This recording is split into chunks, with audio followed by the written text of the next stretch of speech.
Hello everyone, welcome back to Reading with Opinions, a channel where I read books and tell you what I thought. My name is Emmy, like the award, and today we are going to be going through all of the books that I read during the month of July. So this month I ended up reading 9 books. 4 of those were fantasy, 3 of them were nonfiction, 1 was historical fiction, and then 1 comic as well. That is a particularly high ratio of nonfiction, as I've mentioned in I think every single video so far, but I don't tend to gravitate towards nonfiction. I did end up reading those for my little library video, which you should definitely go check that out if you haven't seen it already. First book! So the first book that I read this month was the second book in the Lightbringer series by Brent Weeks, The Blinding Knife. Lightbringer is set in a world where the magic system is based on colors. The users of this magic are called drafters. They transform the light of the color that they are able to use into a physical substance, which is called luxin. Most drafters can use 1 color, some can use 2 or more. More is called a polychrome, and then the most powerful man in this universe can use all 7 of the recognized colors, and that person is referred to as the Prism. In the first book, we end up following the Prism, Gavin Guile, as he tries to stop a color war from breaking out in the 7 Satrapies, which is the world in which these books are set. And we also follow him as he, and minor spoiler, for the first book, as he discovers that he has a son named Kip. And we follow Kip around on his adventures as well. Now, in the second book, we continue following the characters that have already been established. Kip ends up going to the Chromeria to begin to study magic and how to use his specific colors. And we get a little bit more in depth into the politics in which this world is set. There is a lot of politics going on, there are a lot of players in the game, and depending on the character whose viewpoint we're reading from, they may be somewhat savvy or not savvy at all. I really like these books. These were recommended to me after I read most of what Brandon Sanderson has written as someone who is similar. It's a modern fantasy epic. It's very easy to read, even though it's very thick. And I really enjoyed the first one. I really enjoyed the second one as well. I think even maybe more than I enjoyed the first one. For me, the enjoyment of the chapter or the section that we were in was directly related to the character that we were following. I think in this book, my favorite had to be Kip. I just love magic school stories. Like, oh, they're the best. And I just really enjoyed seeing him grow, seeing him develop. In the first book, he was kind of a whiner, and in this book, he really starts coming into his own. We also meet a new character called Taya. Love Taya, she's so great. The characters that I didn't quite enjoy following as much, I didn't love following Liv. I'm just not quite as interested in that subplot. Anyways, love this book, 4.5 stars for me. And I'm excited to pick up the next one, which will probably be a while from now because this took me a while. Next are the books from my little library video, and since I've already made an entire video on these books, I'm not gonna go too much in depth with these. I'll just speed through them. First up was The Octopus and the Orangutan, More True Tales of Animal Intrigue, Intelligence, and Ingenuity by Eugene Linden.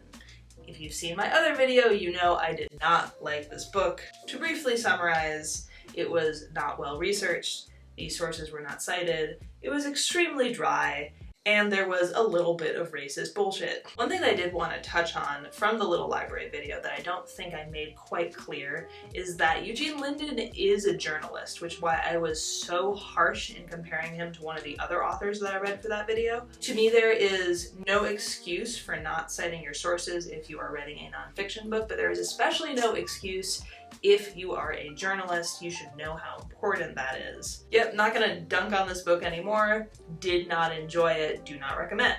Next book I read for that video was Gentlemen of the Road by Michael Chabon. This is the one historical fiction book that I read. It follows a couple of Jewish criminals slash ne'er-do-wells slash conmen, and they get embroiled in this plot to restore an ousted prince to his rightful place on the throne. I really love the concept of this, just the writing style was not personally my favorite, but if you really like lyrical writing, historical style books, then I would definitely recommend picking this up. For me, 3 stars because it was just average. Yeah, I think someone else would really, really love this. And just to speed through the other 3 books that I read for this little library video, Snoopy Collection, 3 stars. The Nature Fix was amazing. I highly, highly recommend this. This was 4.25 stars, I think. Like one of the best nonfiction books that I've read in recent memory. Even though I don't read that many nonfiction books. But still, you should really read this if you are interested in nature and how it can positively affect our health, mental health, physical health, emotional well-being. Yeah, read this book. I really liked it. And then Immortal Milk, Adventures in Cheese by Eric LeMay. I was also unfortunately not a fan of, so I ended up rating this 2 stars. It's just like, I don't know. He thought he was super charming and I was not charmed, so whatever. Then for my last 3 books, these are all fantasy. Wow, who's surprised? So the next 2 books that I read is I've decided to sporadically reread the Dresden Files, which is one of my favorite series that I've read in the past couple of years. I want to reread it for a couple reasons. First of all, I loved it so much that I really did some speed reading throughout that process, and I would like to kind of reread and take my time with it. The other reason is that I really actually love rereading books. They're like visiting old friends, and I enjoy that. Like sometimes you just don't want to talk to new people, you know? I'm an introvert, just in case you didn't realize that already. And the third reason is that I kind of want to do one of those videos where I like rank every book in the Dresden Files, and I feel like I need to reread them before I make that video. So, I don't know. It's gonna take me a while to reread these, so don't hold your breath. But yeah, the Dresden Files, one of my favorite series, and these are the first 2 books in that series. So the Dresden Files I would classify as soft fantasy, meaning that they are books that are set within our modern world, but they have fantastical elements. An example would be Harry Potter, where the muggles in that situation either didn't realize what was going on or were under some sort of enchantment to stay away from Hogwarts, etc., etc., etc.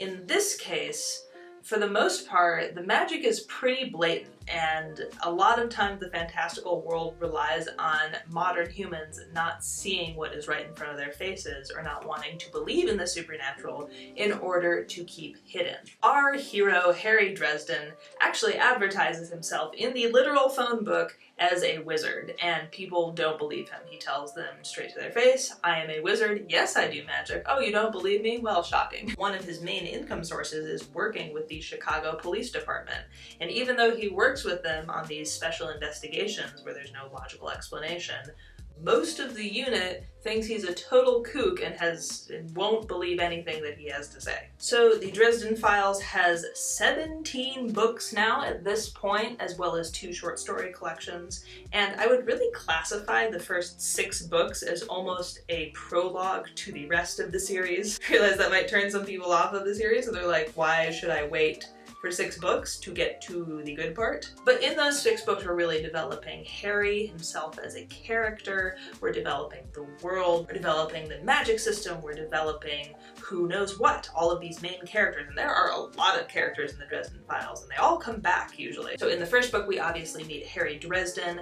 We also meet Susan, who is a reoccurring figure throughout the first books, especially a love interest of Harry's. And we meet Karen Murphy, who is a police officer in special investigations, the Chicago Police Department Magical Crime Unit. We see Harry take on a dark sorcerer who's kind of the yang to his yin, and we are also introduced to both fairies and vampires, which have major places in the Dresden universe. Another thing that I love about these books is that they are kind of like an old-timey detective story, but with magic, so he's a wizard detective, which is super cool. The later books get a little less private investigation-y, but the first books really are that formula of there's a mystery, there's a crime, and Harry Dresden is out to stop it. And I am such a sucker for a wizard detective, like I can't even tell you. The second book, which is called Full Moon, Wonder if you can figure out where that's headed in terms of supernatural creatures. Very similar to the first book, and it gets a fair amount of criticism for that actually, but it's similar in that there is a big baddie, there is a mystery that Harry has to solve, and as you might have guessed, Full Moon involves werewolves, and one big nasty werewolf in particular. You get to meet the Alphas, which is a gang of college-age werewolves that figure in throughout the entire series. And we explore Harry's long-standing relationship with the Chicago Police Department, which in this book turns a little bit sour. Now, one of the things that I love the most about this series in general is that you really get to see Harry Dresden grow enormously as a character throughout the series. In the first couple books, he is very young. He's somewhere in his mid-20s in the first one, and then the second book takes place a little while later. And as with a lot of mid-20 age people, he's kind of a dick, honestly. Like, he's lovable, and I love Harry Dresden, but there's no denying that he is extremely immature in a bunch of different ways. He is not easy to work with, he is not easy to get along with, and a lot of times the people in his life have a difficult time because he is so volatile. Because we are reading these books from Harry's point of view, we do get to hear a lot of the ways that he thinks and talks about a lot of different people. And it's not always great. Like, in the first, I'd say 6 books, he really doesn't write about women in that flattering of a way. I think he calls it his weakness, where if he sees a damsel in distress, he just has to help them. How he describes every single woman as a sex pot or like wants to sleep with them or whatever. It's annoying, quite frankly. But that's only what you deal with in the first books, and then later on you get to see him grow and mature. I can't think of another series that I've read personally where a character ages that much and grows that much. I think in the later books he's in his late 30s, early 40s, and the character develops accordingly. So yeah, in these books he's kind of immature and childish, but I'm comforted by the knowledge that he gets a lot better later on. As do we all, hopefully. If you are looking for a lighter fantasy read that will take you a lot less time to get through, then I would highly recommend the Dresden Files. And finally, the last book that I read this month was The Invisible Life of Addie LaRue. Now, this book has been talked about a lot in the booktube community, so I'm not going to go into too much depth. Our protagonist, Addie LaRue, is born in France in the early 1700s, and her parents want to marry her off to some perfectly nice young man. Now, Addie would rather die than go through such a fate of being married off to someone that she does not care for in that way, and so she makes a deal with a demon/devil to live forever. However, it's really a Faustian bargain, because though she will live forever and not age, she unfortunately is doomed to be forgotten by every single person that she meets as soon as they leave the room. Over the course of the book, we see her relationship with that demon who cursed her, whose name is Luke, and we also see her meet and fall in love with someone who, slight spoiler, we see her meet and fall in love with someone who actually does remember her, whose name is Henry. So the reason you're seeing a different camera angle is because my SIM card is full. I haven't had to deal with that before. This is only my 5th video, so I'm sorry.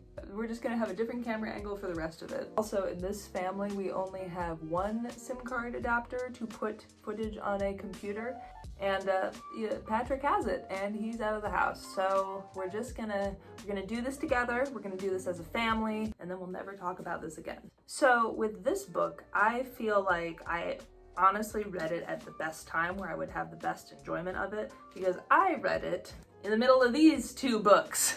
So I honestly was just so happy to have something that was in my normal genre, a writing style that I gravitated towards. Like, that was great. A much needed break. Oh my god. As interesting as the premise was, I do have a couple of complaints. I'm sorry.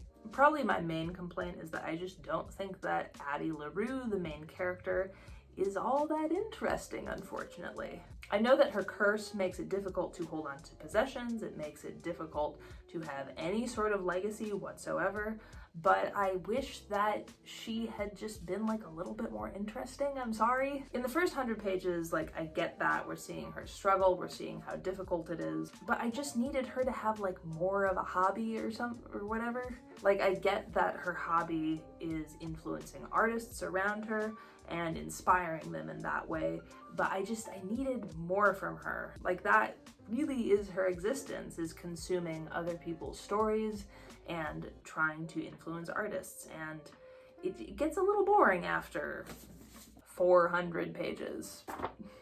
You know, if you're gonna have a character live for 300 years, you could at least send them to Asia, like, for a bit.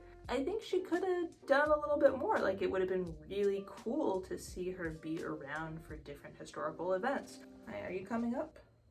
You know, I'm trying to do a review. And he's here. And he's going on my computer where I have notes. That is so helpful. Thank you so much. You're stealing the spotlight. Hey. Well, I guess I can do the review like this. That's fine. I feel like part of writing a book that stretches over this enormous span of time is seeing all of these amazing historical events take place. Like, I really wanted those events to be part of the backdrop. Like, how cool would it have been if she had been in America in 1776 and was a part of that? Or again, the civil rights movement, especially in the 60s in the US. Japan in the 40s and 30s would have been really amazing. Africa during the colonization period would have also been amazing. So I feel like the concept was so cool, but just in terms of the backdrop, in terms of the history, I wanted a bit more. I wanted a bit more from Addie. And also the ending did really bum me out, but I wasn't as invested in the characters where I was like sad and crying, which I feel like was the intent. Maybe I should have Harvey here for all the reviews. He just provides this amazing air of judgment that I'm like really into.